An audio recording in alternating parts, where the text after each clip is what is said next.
السلام علیکم ورحمۃ اللہ وبرکاتہ۔ میرے عزیز دوستوں، آپ دیکھ رہے ہیں ورس وائب چینل کو، جہاں قرآن کی ہر آیت دل کو چھوتی ہے اور روح کو سکون دیتی ہے۔ آج کی ویڈیو میں ہم بات کریں گے قرآن کی 2 آخری صورتوں کے بارے میں، جو کہ یہ نہ صرف مختصر ہیں بلکہ انتہائی طاقتور دعائیں بھی ہیں، اور وہ ہیں سورہ فلق اور سورہ ناس۔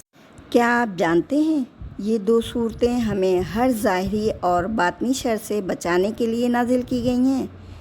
چلیے ان کی گہرائیوں میں چلتے ہیں، آسان لفظوں میں عام انسان کی زندگیوں سے جوڑ کر۔ ویڈیو اسکپ بالکل بھی نہ کیجیے گا، لاسٹ تک دیکھیے گا، کیونکہ لاسٹ میں کچھ ایسی باتیں ہیں جو شاید آپ نے کبھی بھی سنی نہیں ہوں گی، اور ہو سکتا ہے یہ آپ کے لیے مفید ثابت ہو سکے۔ اب اپنی ویڈیو کا آغاز دعاؤں سے کرتے ہیں۔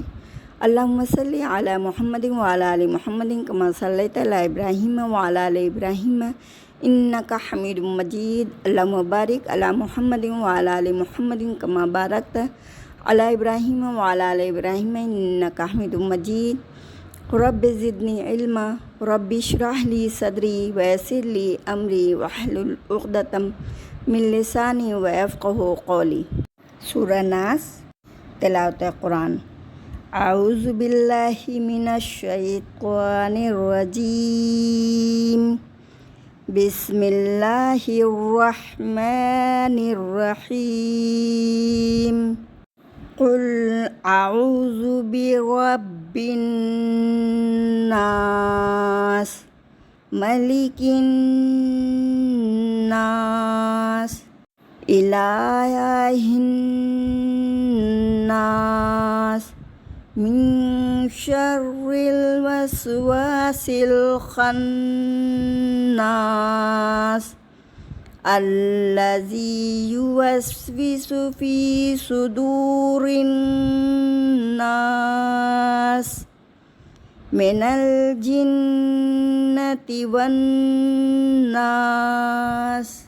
سورہ ناس مکی ہے اور اس میں 6 آیتیں ہیں، اور ترتیب کے اعتبار سے یہ 114 پر ہے، اور نزول کے اعتبار سے 21 نمبر پر ہے، اور اس میں 1 رکوع ہے۔ سورہ فلق، بسم اللہ الرحمن الرحیم۔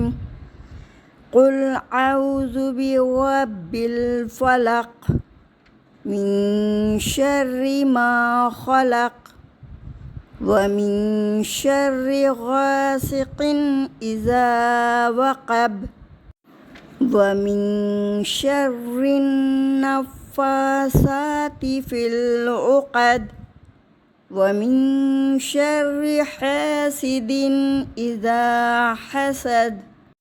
سورہ فلق یہ بھی مکی ہے، اور اس میں 5 آیتیں ہیں، ترتیب کے حساب سے 113 نمبر پر ہے، اور نزول کے اعتبار سے 20 نمبر پر ہے، اور اس میں 1 رکوع ہے۔ یہاں صرف انسانوں کا ذکر انسان کے اس شرف و فضل کے اظہار کے لیے ہے جو تمام مخلوقات پر اس کو حاصل ہیں۔ آیت نمبر 2 میں بتایا ہے کہ جو ذات تمام انسانوں کی پرورش اور نگہداشت کرنے والی ہے، وہی تو اس لائق ہے کہ کائنات کی حکمرانی اسی کے پاس ہو۔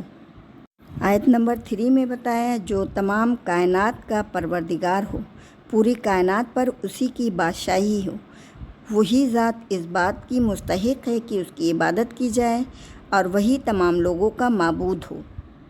آیت نمبر 4 میں وسواس یعنی مخفی آواز کو کہتے ہیں۔ شیطان بھی نہایت غیر محسوس طریقے سے انسان کے دل میں بری باتیں ڈال دیتا ہے، اسی کو وسوسہ کہا جاتا ہے۔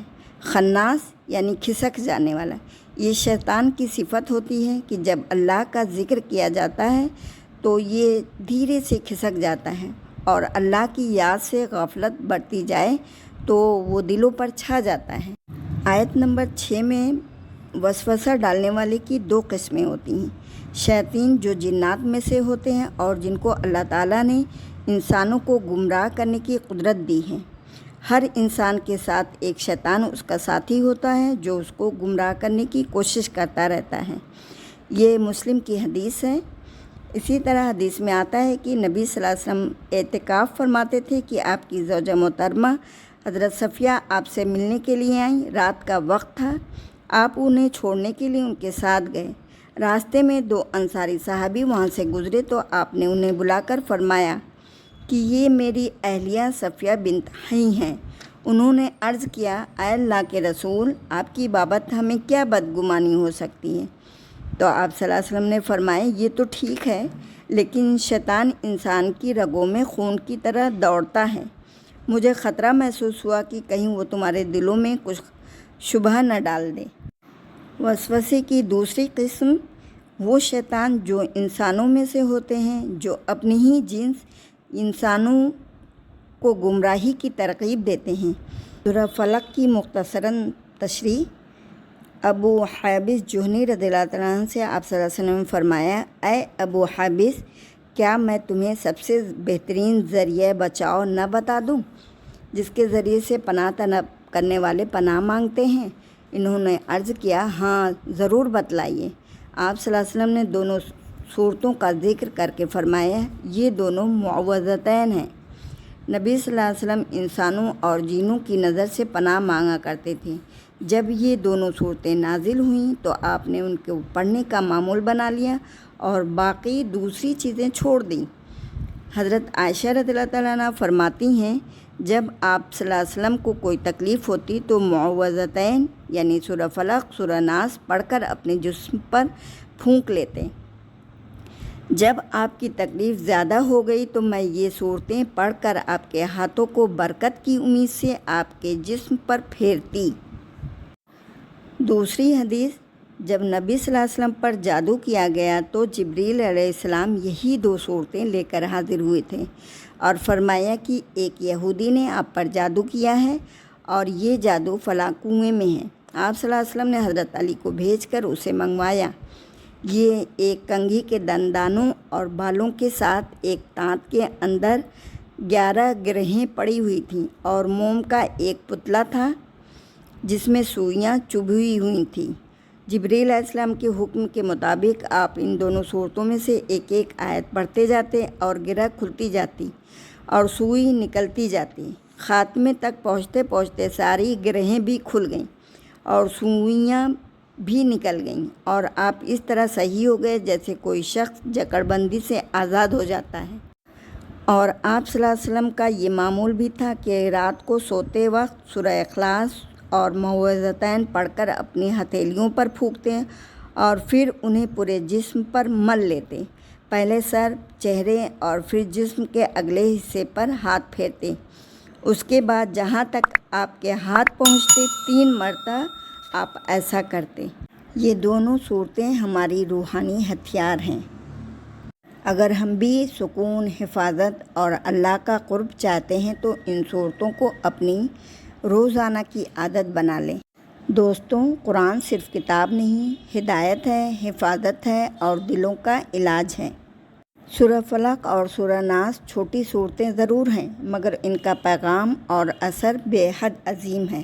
اگر آپ کو یہ ویڈیو پسند آئی ہو تو لائک کریں، شیئر کریں اور ورس وائب چینل کو سبسکرائب کرنا تو بالکل بھی نہ بھولیں تاکہ قرآن کی روشنی ہر دل تک پہنچے۔ اللہ تعالی ہمیں قرآن سے جڑنے، سمجھنے اور اس پر عمل کرنے کی توفیق دے، آمین۔ اللہ حافظ۔ اپنا خیال رکھیے گا اور قرآن سے جڑتے رہیے۔